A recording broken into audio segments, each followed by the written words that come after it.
Hi, everybody. Thank you for being here. These types of discussions are more important now than they've ever been in this country. They've been going on for a long time in cities around this country and around the world, but right now the world needs this kind of thinking. There are, in my opinion, two major issues that are going on in the world. They are not uniquely American problems, but once again, America is the bright, shining example of them. The first one is our failure to engage in dialogue with people who do not share our political views. We are retreating into tribalism, possibly because for the first time in 70 or 80 years around the world, you do not stand a better chance of remaining in the middle class, and you stand a stronger chance of falling out of the middle class or the working class than you have since the end of World War II. Around the world, that makes you very sensitive to things that are going on around you, whether they be the inflow of refugees or the fact that women dare to want to earn as much money as you do, or someone who doesn't look like you got a spot in a university that you were trying to get into, or that there are more immigrants into this country, or black people don't want to be shot by police, or transgender people would like to use a bathroom that they identify with. All of these things seem like interesting notions until it all seems like a zero-sum game, until it all seems like it's taking away from your basic rights. And I think that our failure to address these growing grievances, particularly among the world's working class people, that for 40 or 50 years academics and journalists and economists have been telling them that trade is remarkable. It increases wealth, it increases GDP growth, it increases net GDP, it increases corporate profitability. It is remarkable for the wages of the CEOs who can participate in it, but it has not been remarkable for the American worker. It has not been remarkable for the worker around the world. We have seen two phenomena around the world. The poorest of the poor, thanks to efforts by the United Nations and other non-governmental organizations, have been lifted from their worst positions. We have almost doubled the daily income of the poorest in the poor from $1 a day to $2 a day. Doesn't sound like much, but on a chart it's actually in the right direction. And the richest of the rich are richer.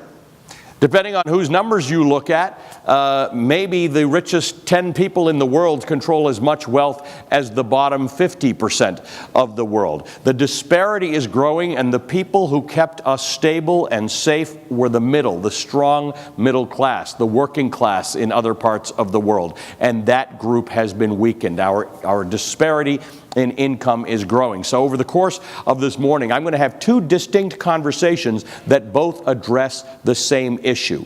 One is, why is our politics so partisan? Why are we so polarized? Why is there this growth of populism and nativism around the world?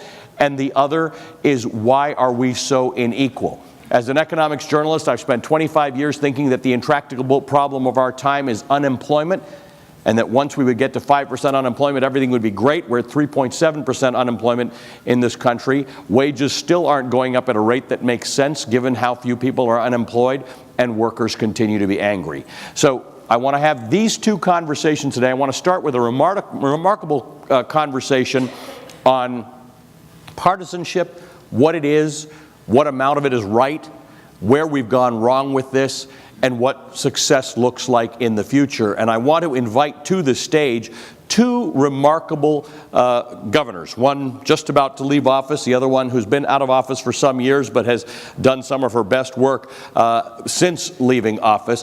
Governor Christie, Todd, Whitman of New Jersey, and Governor John Hickenlooper of Colorado. I'd like to invite them up.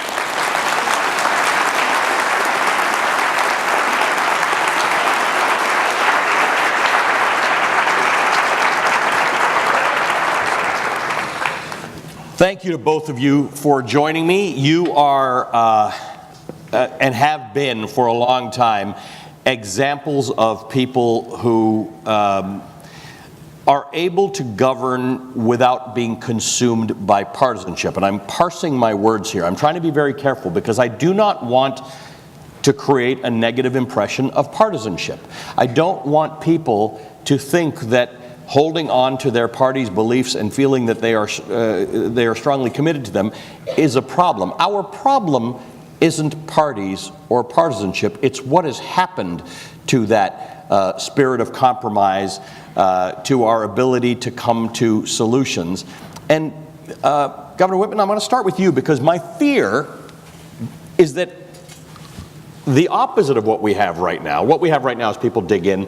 The parties are not big tents. They are not moderating forces like they have been at their best. But I don't think that the answer is everybody coming to the mushy middle. I think it's important that people have opposing and sometimes strongly opposing views on things. So what's the failure? We should have different views. Why are we so polarized? Well, because we have stopped looking at things through the policy prism and looked at it solely through the partisan prism. So that every discussion now is about, well, is this going to get me another vote on my re-election or another person in my caucus? It hasn't been about how do we solve the problems. And I'd argue a little bit when you say mushy center. Center doesn't have to be mushy. The center, if you look back over our history, I mean, we would not have the country we have today had our founding fathers, who had vastly different ideas about how we should be governed and what the country should look like. I mean, they tried once with the Articles of Confederation and that didn't work. But if they hadn't found consensus, compromise is a dirty word these days. You say it and everybody thinks they've lost something. They don't know what it is, but the minute you say there's a compromise, okay, I've lost something. So I think consensus is the way we move forward, and that can only happen when both sides work together. There is no one group that has all the right answers. And so consensus doesn't mean compromising your principles. No, it doesn't mean compromising. Look, Thomas Jefferson and Hamilton did not compromise their principles, but they had very different ideas about how to govern, and yet they were able to work together to give us the government we have today. You don't have to give up your principles. It's a little bit like the argument that I always hear about environmental things. It's an either or, a zero-sum game. You cannot have a thriving economy and a clean and green environment. And as Governor Hickenlooper knows very well from the work he did in Denver and is doing in Colorado, that's just not the case, as we saw in New Jersey, as we've seen around the country. And the statistics are overwhelming about how from 1985 to 2012, we saw our population grow by over 24%.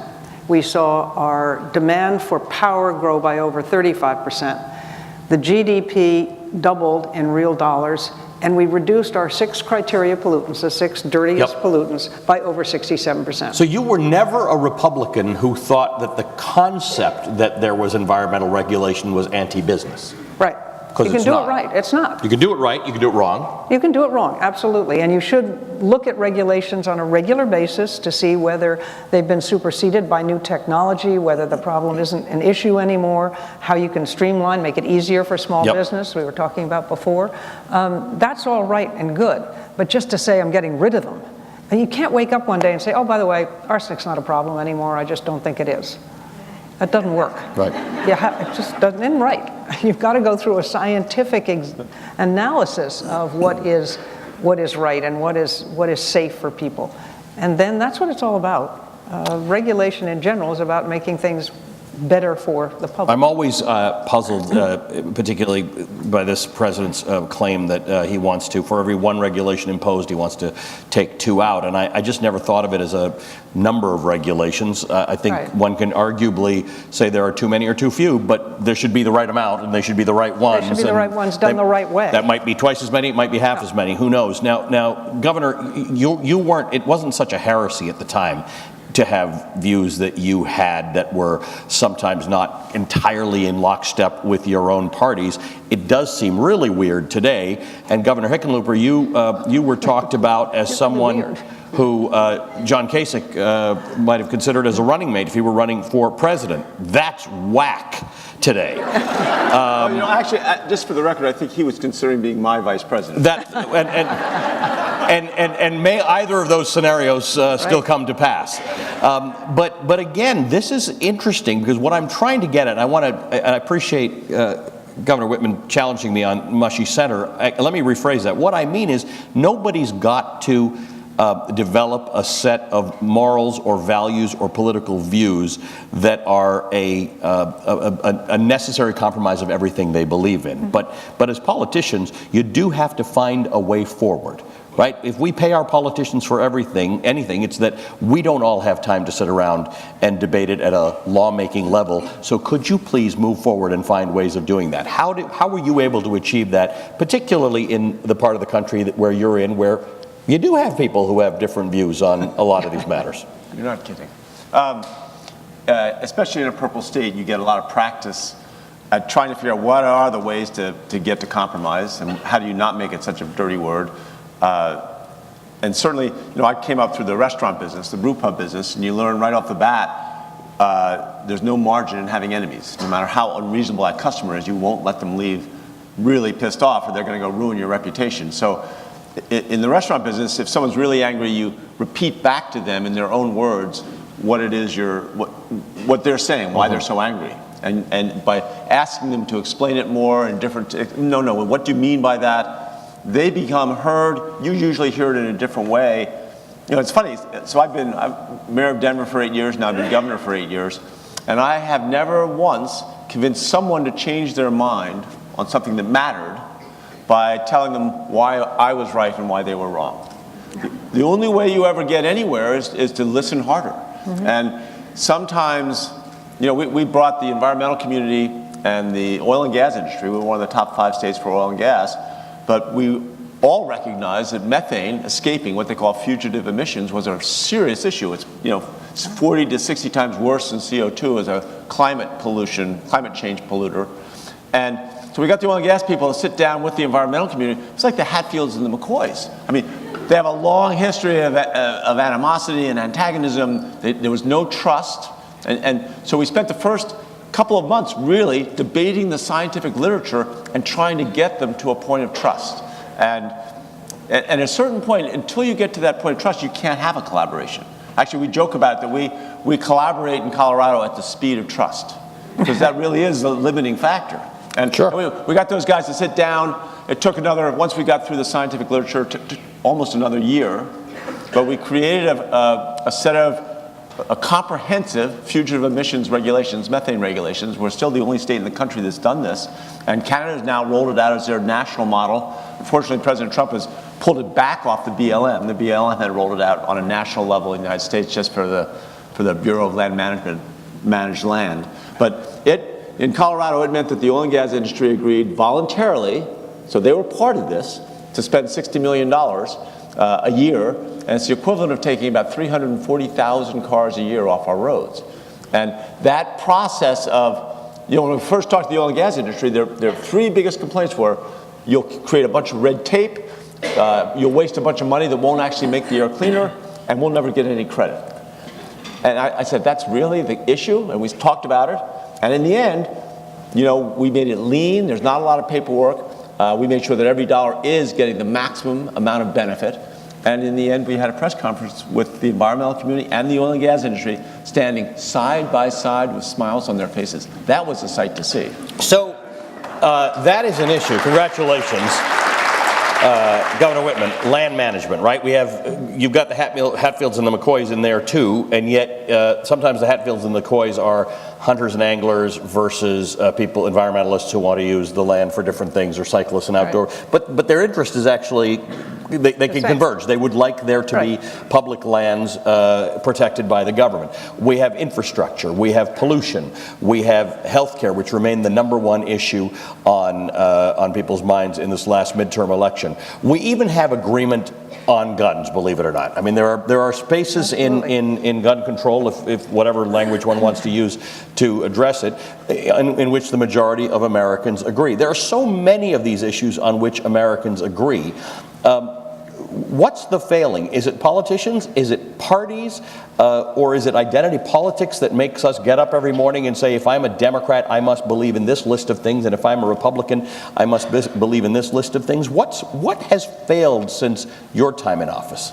And by the way, you wrote an entire book that was critical of how things were then, and what we would give to have those days back. Yeah. Those days where we were just kind of sort of weirdly partisan. Right. So what's happened? It's us. Frankly, I say that to so many groups. When up until this election cycle, your average voter turnout in primaries were 10%. You had only the extremes voting, and they were controlling the process. They were giving us candidates that people looked at and said, pox on both your houses. I don't like either of these choices. I'm not going to vote. Which resulted in lower turnout. Lower turnout. In general elections with Congress was the top of the ticket. Again, until this cycle, it was average 34%. Yep. So what we've allowed to happen is allowed the extremes to have more and more control of the party process that has given us people who are not in the mainstream, who don't have a kind of interest, particularly if you're from the House, because now so many of the districts are written for a particular party. And so you don't have to worry about the general election, you only worry about the primary. With the net effect of that is that you're not worried about moderating your positions or coming to consensus. You're worried about attack from your right or your left. You're worried about tacking harder in your own direction. But when I also say it's us, a prime example was after the Sandy Hook shooting. Every poll in this country said between 90 and 95% of the American people wanted to see some control on guns, that whether it was a background check, a waiting period, limiting the amount of bullets you could have in a magazine. And so everybody thought, okay, look at these polls. It's showing this is what the American people want. That's not, the NRA then used a tool that everybody has, and they motivated their base, and they inundated Congress with telephone calls and emails, didn't have tweets then, didn't have the internet the way it is now, with everything that they could, saying, don't you dare touch my Second Amendment rights. And so the representatives and the senators, that's what they were hearing. And I know in one case where the two of them, one up for re-election, senator, and the other not, and they were both hearing the same thing, don't you dare do this. It was going 75% from their state saying, don't do it. So the one who was up for re-election voted against doing anything, although their natural instinct would have been, yes, I should do something. Right. But that's not what my constituents are telling me. The other one didn't, and when they went back to the state, they thought, I'm toast, because 75% of my constituents said, don't touch it, and I voted for touching it. They got back to the state, and in fact, it was just the opposite. Yep. Just the opposite. The people in that state had overwhelmingly wanted to see something done. But those people had communicated and argued with their spouse, their television set, or their car radio. Those don't vote. Yes. We hadn't gotten in touch with the people who vote. And those are the House and Senate members. And it's so easy to do today. So for those of you on Twitter, my hashtag is @AliVelshi. For those of you from the NRA, just pretend I didn't say that. Because Governor Hickenlooper, and this is an interesting conversation for both of you, you as a Republican and you as a purple state place where people do like their guns. The NRA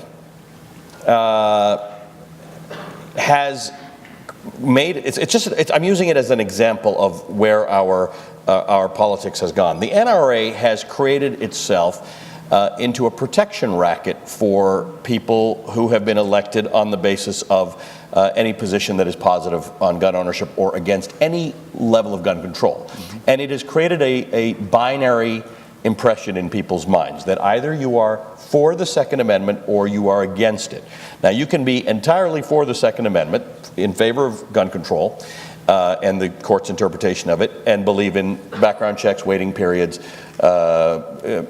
magazine limitations. There are lots of things that you can do, but it has created a world in which if you are protected by the NRA, in other words, if you were supported by them in your last election, or you are endorsed by them now, and you soften your position one little bit, or change your position, or try and make it smarter, they will back somebody who won't do the same thing, possibly against you. Now, how do you manage that in a state like yours?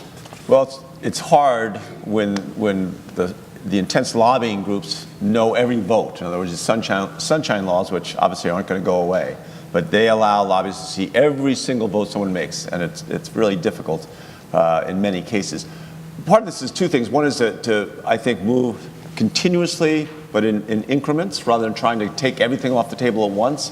In terms of guns, I think background checks is the classic. We had a big battle on that. Something upward of 90% of support in America. 92% in Colorado, and I think it's almost 90% in U.S. We had the shooting in Aurora in 2013, and it was a huge event. And so we went out and we did universal background checks, and the NRA came after, and they actually, defeated two of our state senators, who were Democrats, were removed from office. What we didn't have was the facts. My son, I made the mistake of going home to my son, who was at that time 11, fifth grade, and I complained, and terrible mistake. He goes, Dad, what do you do at work all day that's so hard? Do you make decisions? I go, well, I'll tell you, it's not that easy. He goes, Dad, get the facts, make a decision, check, next. Every day I've got to go into school and learn something I didn't even know existed. After 5 minutes, I said, you're right, that fifth grade is harder than being governor. But then I went in the next day and I realized we hadn't gotten all the facts. And so we were getting to half the gun purchases. I think we could do this in every state across the country. We went back and looked. The Republicans were saying, well, crooks aren't stupid. They're not going to pay $10 and get a background check. Why are the rest of us having to pay the $10 and wait around? We went back and got the data from 2012 and looked at the 50% of people where we did do the background checks. And in Colorado, a state with about 5.5 million people, there were 38 people convicted of homicide who tried to buy a gun, and we stopped them. 133 people convicted of sexual assault, 620 burglars. There were 420 people that had outstanding restraining orders, not just their ex-spouse or their boss. They tried to buy a gun, and we stopped them. And just in case you don't think crooks are that stupid, 240 people, when they came to pick up their gun, we arrested them for an outstanding warrant on a violent crime. So, get the facts. Yeah. Let's talk about, I'm always fascinated by the things that should be bipartisan and easier in this country, and one of them, and I don't know where we lost track of this, but infrastructure, right? We have a remarkable country that after World War II, and by the way, this shows in our GDP growth numbers and our employment numbers why through the 50s all the way through to into the 80s, our percentage of people unemployed was so high and wages were continuing to grow because we were building both this country and things for other countries. And that has slowed down remarkably. The amount of money that is spent on a state, municipal, or federal level on whatever you want to call infrastructure, and there are lots of things that we can call infrastructure, is so much lower, and it seems to be less important to everybody. And yet, people don't run on campaigns that say, I'm going to fix this electrical grid. I'm going to make sure your water never gets to be like what Flint had. I'm going to fix our highways and our bridges. We cover the bridges when they collapse, but we don't actually do anything about it. You are still very interested in infrastructure, including a train that would get from New York to Washington in an hour. Less than an hour. And this is not science that it doesn't exist. This exists in, anybody who's been in Japan knows it's there, it works 100% of the time, all the time, in exactly the amount of time it's supposed to take. Over the last 50 years, and it's now been more than 50 years, over the last 50 years, the bullet train has run 15 trains an hour for 8 hours a day. The cumulative delay time over 50 years, cumulative, 10 minutes. Yep. It times backwards. You can see it. It's just, at 10 minutes, I said, we'd be early, at 10 minutes late. That's where we are. And so what's frustrating to me, I'm on this board now, advisory board, for something called the superconductive maglev. And that is a magnetic levitation train to which you were referring. It is up now and running in Japan. You can stand in the center aisle at 319 miles an hour and handwrite a note. The Japanese are giving us the technology. They have said they would support us with some dollars.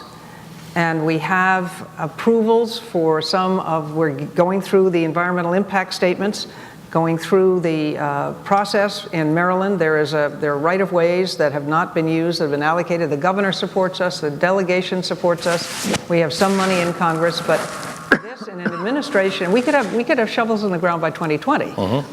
And an administration that said it was going to deliver on these great promises, we've seen nothing. And they've cut back the money. Elon Musk has come forward with a Hyperloop, which is a vacuum tube that you'd have to be in, that's never had a person on it.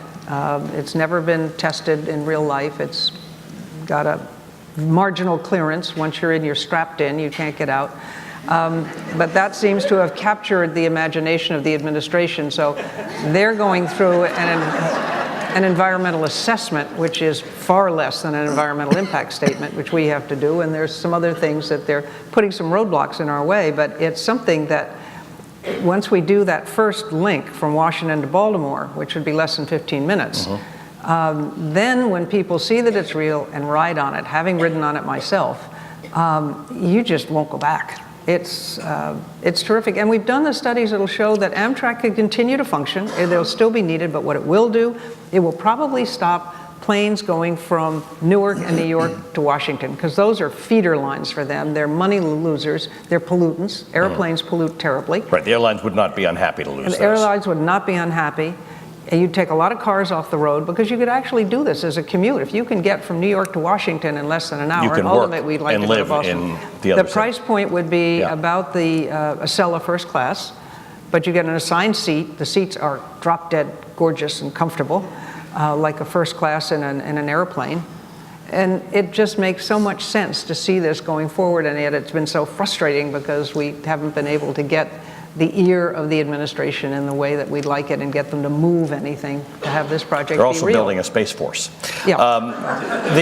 So the reason I bring this up, because we talked about guns, we talked about infrastructure, again, healthcare is another one of those topics in which most people do not hold extreme views. Right. Most people would like their infrastructure to work, and if you suggest better infrastructure, look, a lot of people in the country will say, as long as you're not wasting my federal tax dollars on something I'm never going to use. But the point is, you can make an argument that Right. this is beneficial, it's good for the environment. You can say same thing with guns, the arguments you use. Same thing with healthcare. Nobody thought that the last fix, Obamacare, was the ultimate fix. I'm Canadian, so I don't have a view that everybody being covered is radical and progressive.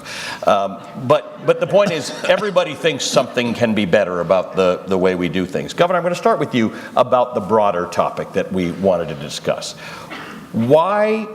How do we get out of where we are now? And let me just frame it for you from my perspective as a journalist. I am so happy, and I said before the midterm elections, the greatest success after the election will not be who wins, it's how many of you voted. One of the other greatest successes of this election, regardless of party, is the face of Congress and how it has changed. You have a new incoming governor of Colorado who is gay. Somebody told me, why didn't you mention he was Jewish? I said, because we mentioned one adjective, but he's gay and Jewish. We have a bisexual member Should of also the Senate. mention that he's also an amazing entrepreneur. And he's an amazing entrepreneur, coming from an entrepreneur yourself. You and I have had this discussion. We have faces. We have somebody who is a refugee from Somalia going into Congress. We have Muslims. We have Native Americans. We have people whose net worth is under $1 million. We have people who, for whom being a member of Congress might be a bit of a financial strain on them. So things are good on that front. We are moving. We are moving in some good directions. But I am worried that our elections are going to become about beating the other side, when in fact that is not going to get us the best result. That's going to be anti-pluralistic. Right.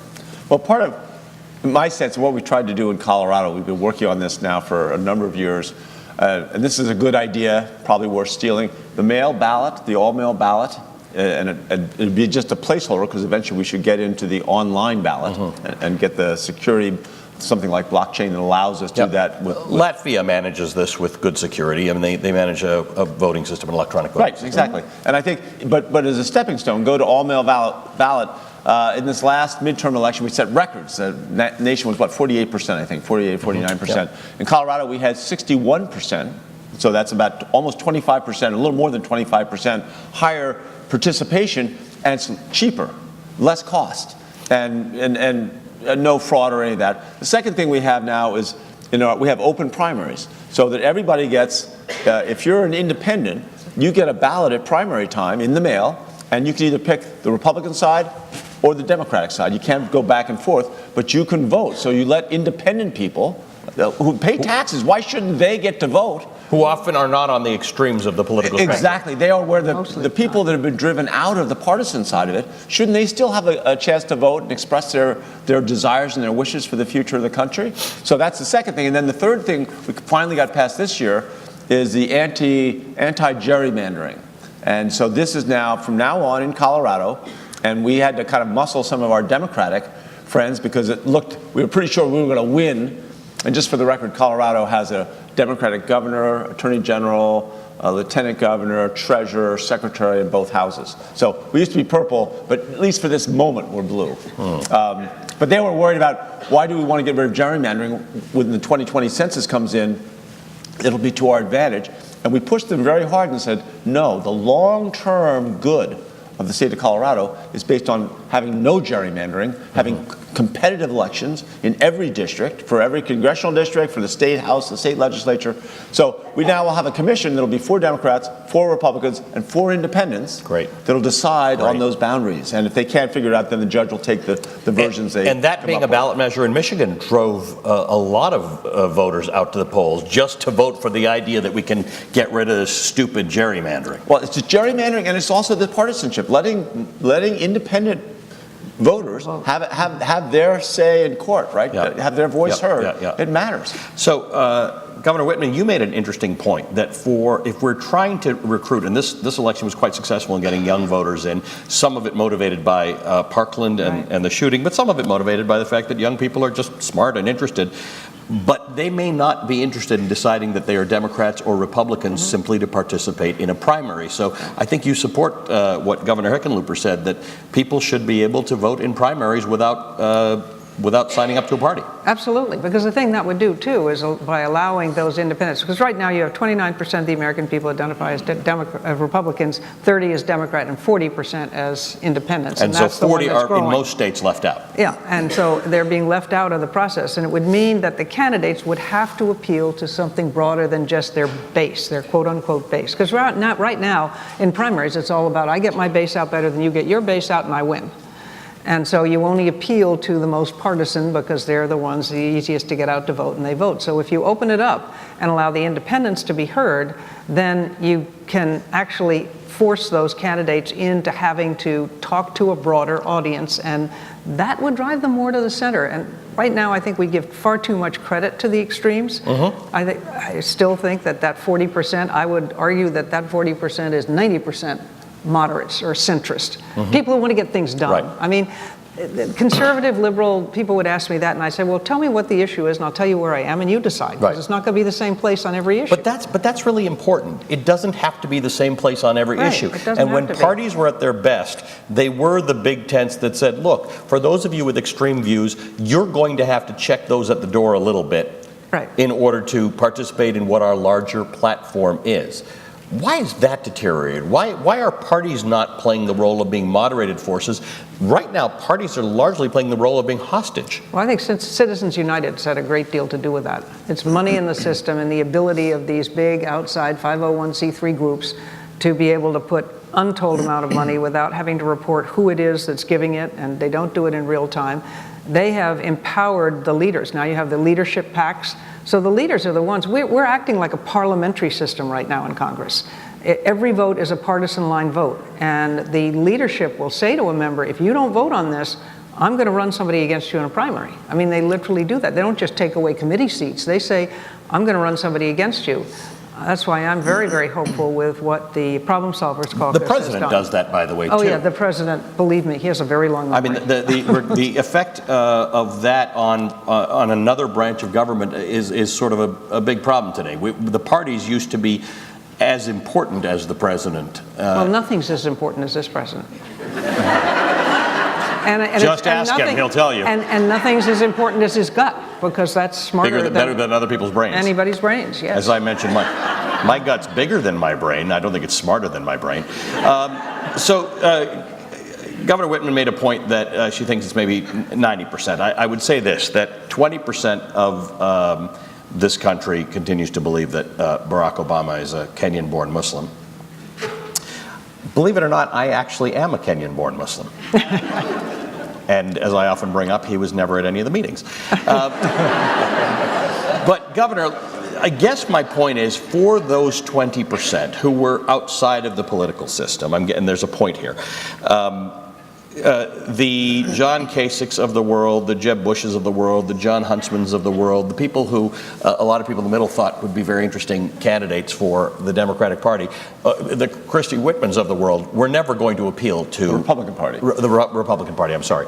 Those were never going, those people, these candidates were never going to appeal to those people. Virtually no mainstream Republican candidate would have. Donald Trump went to a place that anybody could have gone to. You could have gone to, if you had chosen. chosen to say there's this 20% untapped who are unsatisfied with the responses they're getting from politicians. If I could just get them, can you imagine having a sort of a 22% base that has no one else in the country to support is kind of remarkable. But there's that 20, there's probably another 10 or 15%, there's probably 35% of this country that feels left out, right? That feels left behind. For right or wrong, they feel like they're not part of the process.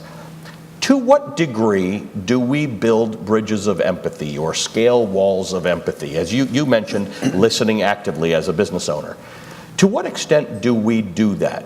And we hold our noses and we turn off our, in the world of words of Arlie Hochschild, turn off our personal alarms so that we can actually hear these people and say, I hear why you are feeling left out, why there's no Me Too for you, there's no Black Lives Matter for you, there's no equal pay for you. You may have been a miner or a manufacturing worker, a working class person who has seen your wages go down, your job eliminated. Is there a space for us to hear them and say, let us bring you into the fold in the world's most prosperous country? Yeah, I think absolutely. And I don't think, most of us have some vision of how we get the country back together again. And I think those divisions that we see, people argue that it's educated versus uneducated, they argue it's rural versus urban. I prefer to go away from those definitions and say, all right, what are the ways and the pathways by which we can bring those different factions back together regardless? And some of it's pretty basic.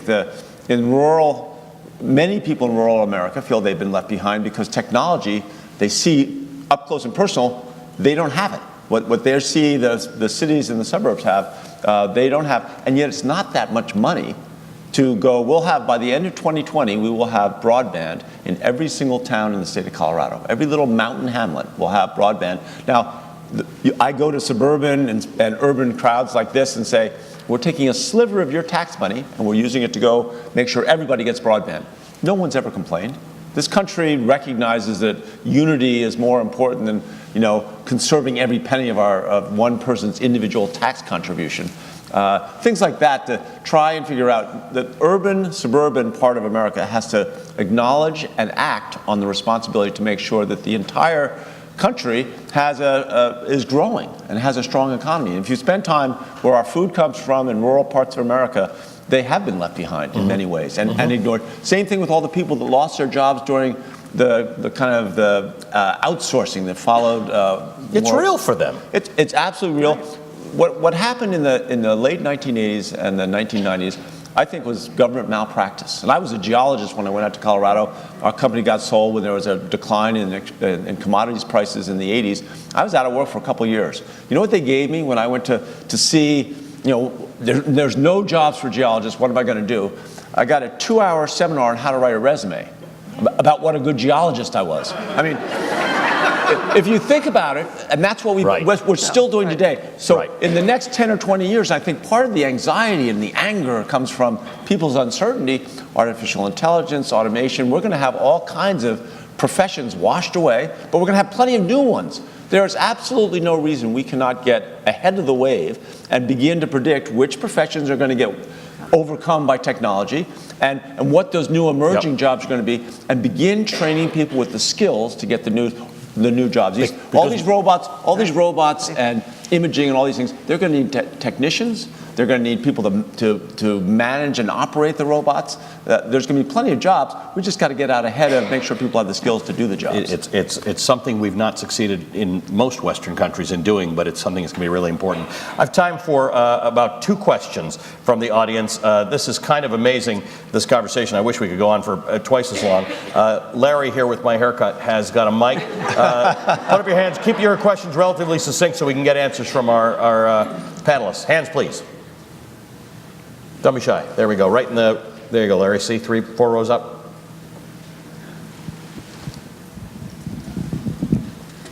Hi, thank you, governors. My question is, given that we can sometimes see partisanship embodying 2 very different set of values, negotiations sometimes to me seem like intercultural negotiations, where people have to see each other as having a different set of values. How do people conduct intercultural negotiation in sensitive and effective ways without compromising their own values? It's a great question. That is a good Well, question. in a state with 150 different languages spoken in one city alone, there's a lot of that in New Jersey. And I started out with my whole motto for the state was many faces, one family. That's what we were. And I encouraged that in the schools. We got the Girl Scouts to put it on as a badge. And it's a question of showing some respect and doing what the governor was saying, listening. Listening, sitting down with people and listening to what they're saying, really hearing. I mean, you can sit and look at somebody and they can be talking at you and you're not really listening. You're hearing, but you're not listening. And that has been key in bringing them in. One of the things we did, I had the most, to that point, diverse administration that we'd had in New Jersey. Not because I just wanted to be reflective of the state, although I did. It was also because they were the best people. But every time I would get an opening and the first tranche of names that I would get, they'd all look the same. They'd be white males. And I'd say, nope, go back out and find me a bigger list. I would sometimes appoint the person from the first list, but I wanted more choice. And so you've got to also make it work by giving people the opportunity to be seen as being wanted. There's a place for you here. It's like getting more women into politics, getting them to understand, yes, there's a role for you here. You can do it as well as the guys. We need more diverse experience at the decision-making table. We need more diverse backgrounds, life experiences. This is what makes us strong. And if you really believe that, you can bridge some of those gaps. And there are going to be areas where everybody agrees. People want a roof over their heads. They want to know, they want a job. I mean, nothing, as the governor knows, nothing makes you lose your self-esteem faster than not being able to support yourself and not having a job. I had a very small period of that, and I never was on the streets or in desperation of going on the streets. I didn't have a family at the time, so it was nothing like what people who are truly struggling to find a job had to face. So you've got to understand those issues and got to reach out to those people and show that you respect their dignity no matter where they come from or what their background is, and listen to them. There's a moment in time, though, that in our political discourse where it doesn't sound entirely, Governor Hickenlooper, like we're respecting the dignity of people who don't share our political views. On all sides, on both sides. Well, on that part, it starts in many ways at the top with the campaigns, and the campaigns have become so bitter. Part of this is the fairness doctrine that was repealed back in Reagan years, where in the old days, news had to cover both sides. So when they got rid of that, they said, well, the TV station should have the freedom to just give you all one side of the news. Well, that feeds people's separatism. It really does, it's like catnip. They can't restrain going and getting more extreme, more extreme. Facebook now, I mean, YouTube is doing this. You watch one YouTube and you see the ones they suggest you watch the next one. If it's political, the one you chose to watch, the next one will be in the same political vein, but a little more extreme. So they're preying upon this, and then you get that with negative ads, and TV is such a hot medium that the attack ads work. There's no question that they are powerful, but they leave such a negative, in terms of respecting people and recognizing dignity. Coke and Pepsi, you would never see them do attack ads, right? And they are the Hatfields and McCoys. They hate each other, right?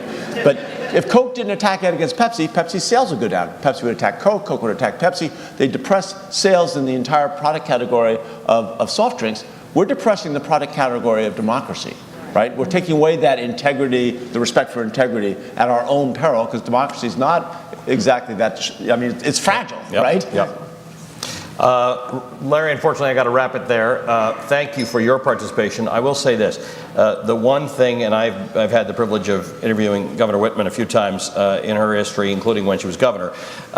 You have done what we only hope successful, open-minded politicians will do, and that is you have continued to stay involved and out there. And Governor Hickenlooper, we hope the same for you. As a journalist, we don't take positions on these types of things, but if there were a Whitman Hickenlooper or Hickenlooper ticket, I think that would be an interesting thing for this country. Thank you to both of you.